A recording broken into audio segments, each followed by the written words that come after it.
자, 오늘 일사 말씀 욥기 25장에서부터 29장까지 함께 합니다. 25장은 짧지만 빌닷의 세 번째 욥을 통하여서 이제 공격을 합니다. 뭐 똑같습니다. 똑같습니다. 너가 죄가 뭔가 있기 때문에 너가 결과가 이렇게 나오고 있다. 우리 같은 인생이 뭐 별거 있냐, 벌레 같은 인생이 아니냐, 뭐 이렇게 하면서 공격을 합니다. 욥이 또 대답을 하죠. 26장에 가면 이제 욥이 그래, 나 솔직히 이 세상에 완전한 인간이 어디 있느냐. 그런데 나는 정말 최선과 열정을 다하여서 날마다 하나님께 제사를 드리면서 부끄럽지 않는 삶을 살았다라고 말씀을 합니다. 그렇게 이야기하기가 쉽지 않는 존재죠, 인간은. 그럼에도 불구하고 그는 하나님 앞에 최선을 다해서 온전한 모습으로 얼마나 서 있길래 그렇게 말할 수 있었겠는가라는 생각을 해봅니다. 하나님과 나와의 관계는 누가 제일 잘하냐면 내 자신이 잘합니다. 그렇죠? 그 누구도 알 수 없습니다.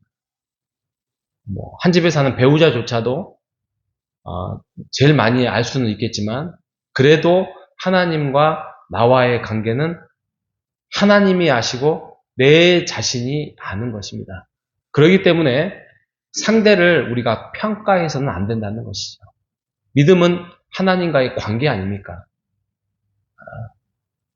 그 관계에 대해서 물론 부족한 부분도 많을 거고 또 뭐 숨기는 부분도 있을 거지만 그럼에도 불구하고 그거를 뉘우치고 깨우치고 돌아서고 하는 것은 본인에 달려 있는 것입니다. 그리고 그거에 대해서 하나님 앞에 온전하게 뉘우치고 깨우칠 수 있는 부분도 본인이 결단하고 회개해야 변화받을 수 있는 것이기 때문에 우리가 옆에서 격려해주고 나의 어떤 신앙적인 고백 속에서 내가 어떻게 살았노라라고 도와줄 수는 있겠지만 나의 고백을 통해서 내가 그것을 평가하고 내가 그것으로 인하여서 그 사람을 재단하고 할 수는 없는 것입니다. 그래서 하나님과의 관계는 그 사람의 문제이기 때문에 이래라 저래라 너는 이래야 된다 저래야 된다 이런 것은 신앙에 전혀 도움이 되지 않습니다. 도움을 준다고 한다면 그냥 자기의 삶을 사례를 꺼내가지고 과거에 내가 하나님과 이렇게 살았는데 너무 부끄러웠다.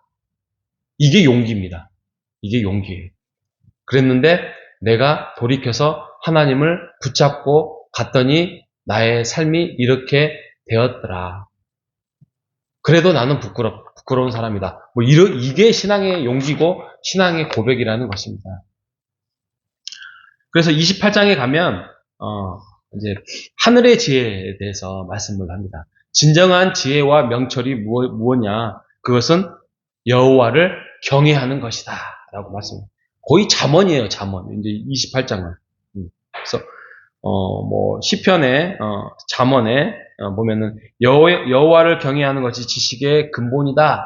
라고 말씀을 하고 있는 것처럼 여기서도 보석과 광물을 캐는 모습을 통하여서 시간을 가지고 열심히 찾다 보면은 보석과 광물을 찾아낼 수 있습니다. 그런데 지혜를 찾아내는 것은 인간이 할 수 없다는 것이죠.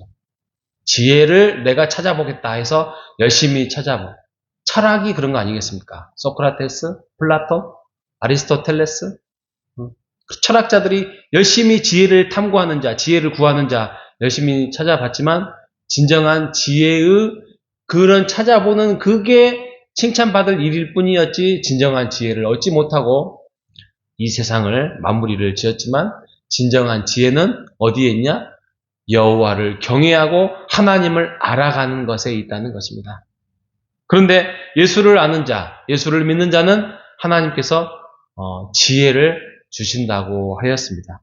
그 말은 무슨 말이냐면 우리가 어떤 어려움에 생기거나 어떤 막다른 길에서 생기거나 또 어떤 낙담의 길에 서 있을 때에 우리에게 기도를 주시고 예배를 주시고 하나님을 만날 수 있는, 하나님의 음성을 들을 수 있는 기회를 하나님께서 주셨습니다. 그러니까 우리가 기도를 하자, 말씀을 보자 하지 않겠습니까? 그런데 그것을, 말씀을 봐도 기도를 우리가 안 하니까 문제지만, 그것들을 우리가 했을 때에 또 그것을, 하나님의 음성을 들으려고 또 말씀 속에서 찾으려고 했을 때에 하나님께서 하나님의 자녀에게 지혜를 주신다고 하였으니, 그 지혜가, 하늘의 지혜를 우리가 어떤 어려움에 헤쳐나갈 수 있는 방법을, 우리에게 방법을 찾아가지 못한다, 주지 못한다. 그래서 세상적인 방법을 선택해서 세상적인 방법을 우리가 선택한다. 이런다면 문제가 있는 것이죠. 그렇죠? 내가 열심히 하나님을 믿노라, 하나님을 의지하겠다, 하나님께 예배드리겠다 하는 자는 정말 하나님과의 그 관계 속에서 지혜를 있어야 되는데, 그 지혜를 하나님 앞에서 찾지 못하고 세상적인 방법을 찾는다고 한다면 그거는 아직은 세상적인 사람입니다. 그렇죠? 그렇기 때문에 그게 두려운 거예요. 그게 염려를 하셔야 되는 것입니다. 크고 작은 어려움을 만날 때 하나님의 지혜와 명철이 생기지 않는다면 우리의 신앙을 점검해 볼 필요가 있다는 것입니다. 내가 혹시 세상의 시선을 바라보고 살아가고 있지는 않은지, 아니면 떠나야 할 악을 떠나가지 않고 하나님을 떠나고 있지는 않는지, 우리가 그것을 살펴봐야 할 기회라는 것입니다. 여러분, 기도하십시오.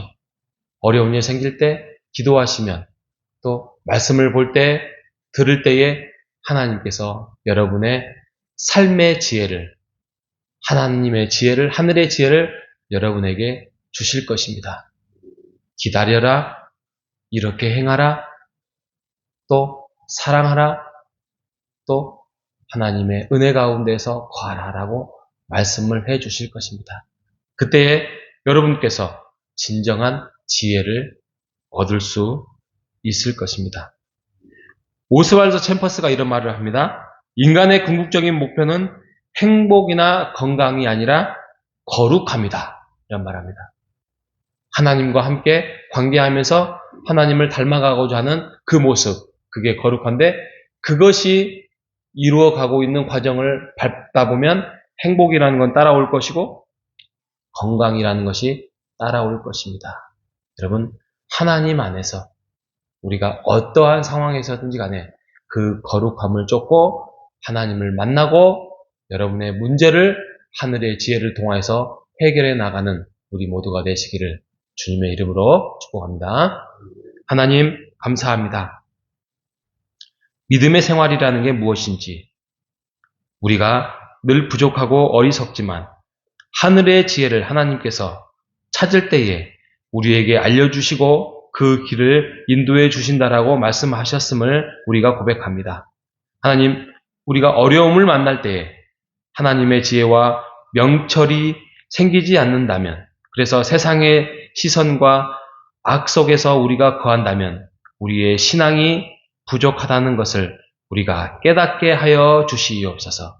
그래서 그 삶을 돌이키고 하나님 앞에 더욱더 붙들 수 있는 기도의 삶, 말씀의 삶을 찾아갈 수 있도록 주님 인도하여 주시옵소서. 하나님을 쫓을 때에 거룩한 자라고 하였사오니 거룩한 자의 모습으로 우리가 오늘도 살아갈 수 있도록 인도하여 주시기를 바라오며 살아계신 예수님의 이름으로 기도합니다. 아멘.